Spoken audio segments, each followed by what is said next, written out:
200 নয় 220 আসন পাবে বিজেপি। মালদার চাঁচলে জনসভা থেকে বললেন রাজ্যের বিরোধী দলনেতা শুভেন্দু অধিকারী, তার জন্য হিন্দুদেরকে একজোট হতে হবে। মূলত এই জনসভা থেকে রাজ্য দখলের রূপরেখা এঁকেছেন রাজ্যের বিরোধী দলনেতা শুভেন্দু অধিকারী। তার ফর্মুলা একটাই, হিন্দুদেরকে একজোট হতে হবে।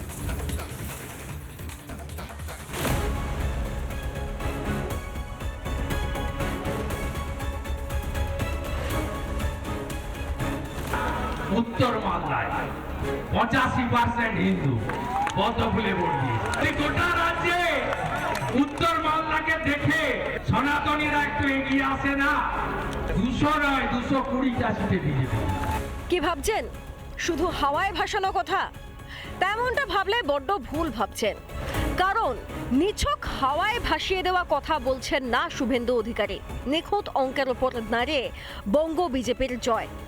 বিরোধী দলনেতার দাবি, এজন্য হিন্দুদের একজোট হতে হবে। হিন্দুরা একজোট হলে পরিণাম কি হয় তার হাতে গরম উদাহরণও দিয়েছেন শুভেন্দু। একজোট হয়েছিল হিন্দুরা 2021-এ নন্দীগ্রামে, 65% এক হয়েছিল প্রথমবার। আমি 2000 ভোটে জিতেছিলাম।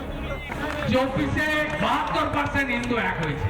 3 মাস পরের ভোটে ওখানেও উত্তর বাংলার মতো 85% হিন্দু পদ্মফুলে ভোট দেবে। মালদার চাঁচলের ভরা সভামঞ্চ থেকে স্পষ্টভাবে বার্তা দিলেন রাজ্যের বিরোধী দলনেতা শুভেন্দু অধিকারী।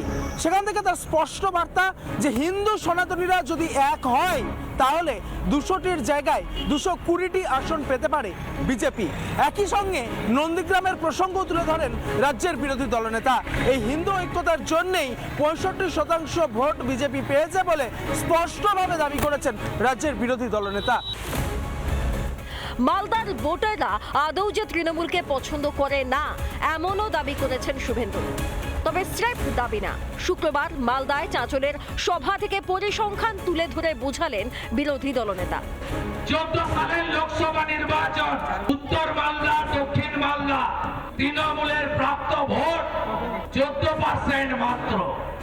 16 সালে বিধানসভার ভোটে এই জেলাতে তৃণমূল 0 পেয়েছিল।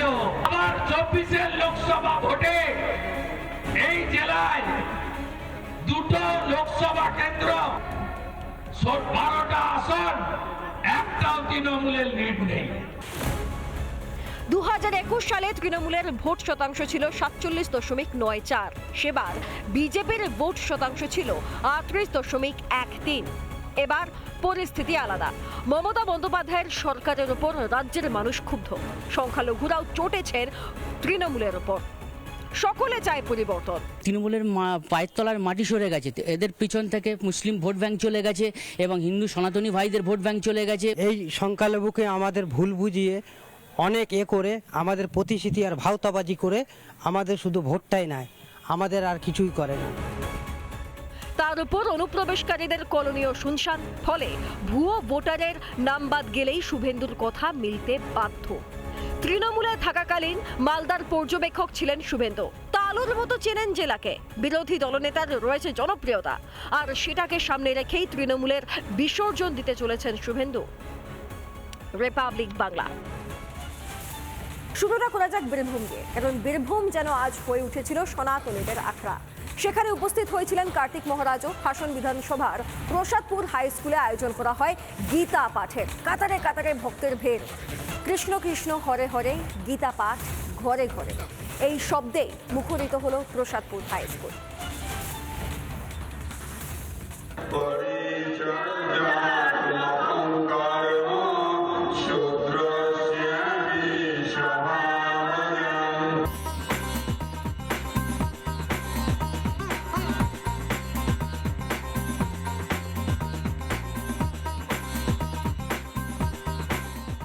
কলকাতার পর এবার বীরভূম হাসন বিধানসভা কেন্দ্রের প্রসাদপুর গ্রাম, সেখানেই 5000 কণ্ঠে গীতা পাঠের আসর। আর সেই আসরেই কিন্তু উপস্থিত রয়েছেন কার্তিক মহারাজ, তিনি উপস্থিত রয়েছেন। এবং যেভাবে মহিলা পুরুষরা, এই প্রত্যন্ত গ্রাম, সেখানেও কিন্তু মহিলা পুরুষরা ভিড় জমাতে শুরু করেছেন। তারা বলছেন সনাতন ধর্মের যে কথা সেটাই তারা শুনতে এসেছেন।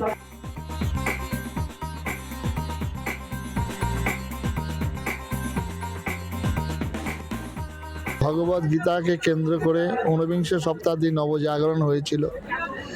সেই গীতা এখন বর্তমান যুব সমাজে যে অবক্ষয়, যে অবসাদ দেখা দিয়েছে, সেখান থেকে একমাত্র শ্রীমদ্ ভগবদ গীতাই হচ্ছে রক্ষা করতে পারে।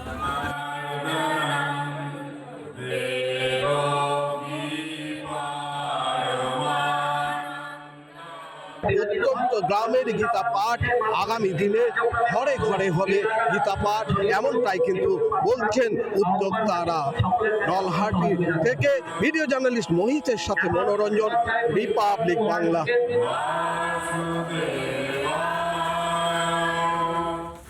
নানা ধরনের কন্টেন্ট দেখার জন্য লাইক করুন, শেয়ার করুন আমাদের ফেসবুক পেজ, সাবস্ক্রাইব করুন আমাদের ইউটিউব চ্যানেল। পাশাপাশি অন্যান্য ব্রেকিং নিউজের জন্য অবশ্যই চোখ রাখুন রিপাবলিক বাংলায়।